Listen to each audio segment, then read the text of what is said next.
A Igreja Católica, nos séculos XI, XII, XIII e XIV, criou o livro das taxas da Sagrada Chancelaria Apostólica Romana, em que, num lado, estava escrito todos os pecados que um ser humano podia cometer, e do lado a indulgência que você deveria pagar à Igreja Católica para, quando morrer, mostrar a Pedro no céu para poder entrar.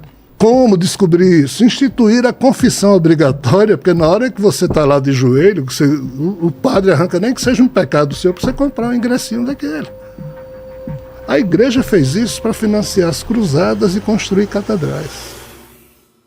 Mas qual o problema? Quando hoje... Eram seres que viviam para sempre, tinham uma vida eterna. Quando tinha vida longa, mas não era eterna, vida longa.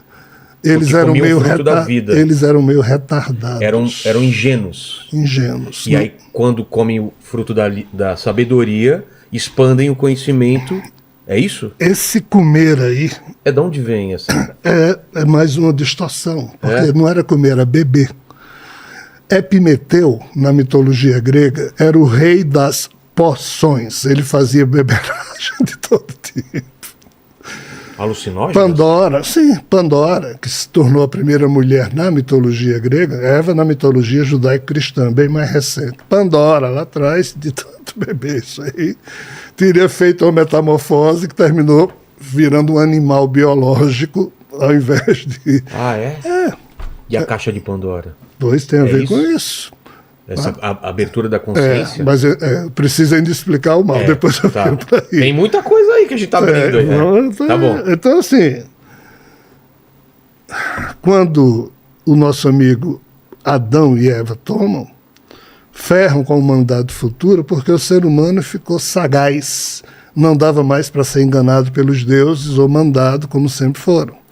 O que a Igreja Católica diz? Não, mas a Igreja Católica existe por quê?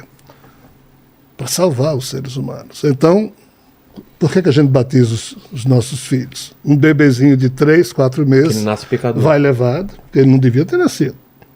Nasceu, então é pecado. E nasceu sujo.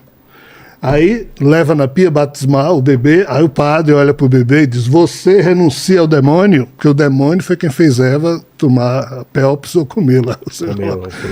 Aí, obviamente, o criminoso só tem 3, 4 meses.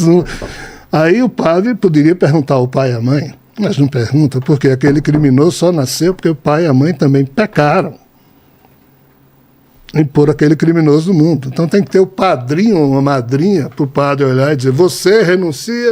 Aí o padrinho diz: renuncio. Isso não é decente para com a condição humana. Isso não é digno para com a condição humana. Porque você já entra no mundo com a síndrome de que a doença da vida é você. Isso, em tese, os seres humanos não deveriam apoiar isso, nem aplaudir, nem sustentar esse tipo de estupidez.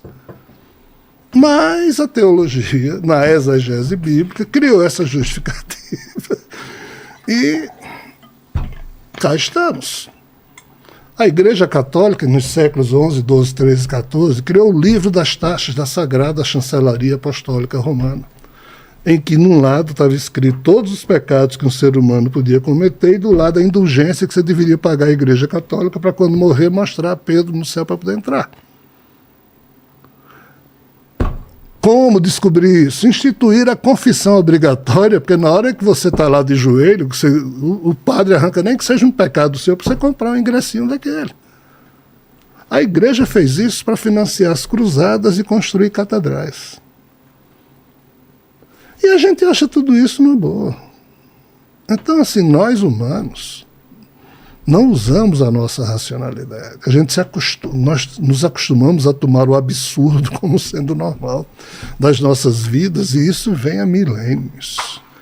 Esses livros que eu escrevo são desagradáveis, por quê? Porque é pancada no estômago, convidando as pessoas a pensarem. Tanto é que em tudo que é livro que eu escrevo e palestra que eu faço, eu digo claramente: eu não sei se eu estou certo, e nem quero saber. Mas quer levantar a discussão. Eu não estou querendo que você acredite em mim, nem estou tentando lhe convencer. É só cimento para reflexão. Por quê? Eu faço isso a pedido dos espíritos, porque a turma que vai nascer, a nova, os espíritos que estão vindo aí são um pouquinho mais velhos que a gente. E eles não vão aceitar esse tipo de estultice, esse tipo de estupidez filosófica que nós fomos aceitando, porque é uma mentira, é uma violência, é um ultraje que pais passam para filhos, com todo amor e carinho, pensando que estão fazendo bem. Então, assim, se isso que a gente está falando aqui estiver correto, veja como nós vivemos de forma infantiloide. Total. Immanuel Kant diz o quê?